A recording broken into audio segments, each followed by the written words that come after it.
அதற்காக தான் கடவுள் மனிதனாக வந்தார். இந்த உலகத்துல பாருங்க, அநேக மத தலைவர்கள் என்ன பண்றாங்க, பேசிக்கொள்றாங்க, ஏன் கடவுள் மனிதனாக மாறணும், அப்ப அவருக்கு அதிகாரம் இல்லையா, அவருக்கு வல்லமை இல்லையா, அவர் பரலோகத்துல கடவுளா இருந்து அவரால் செய்ய முடியாதா என்று அநேக விவாதங்களை வைக்கிறார்கள்.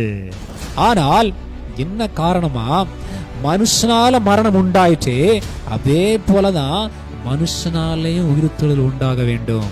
அதுதான் நீதி, அதுதான் தேவனுடைய நீதி.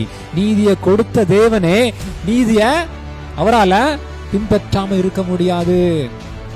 அதனாலதான் அந்த நீதிய நிறைவேற்றும்படியாக அந்த உயிர்த்தெழுதலை மனுஷனால கொண்டு வர வேண்டும் என்று பாவம் அறியாத வானத்தை படைத்த தேவனாகிய தேவகுமாரனாய கிறிஸ்து என்ன பண்றாரு, மனிதனாக இந்த பூமிக்கு வந்தார்.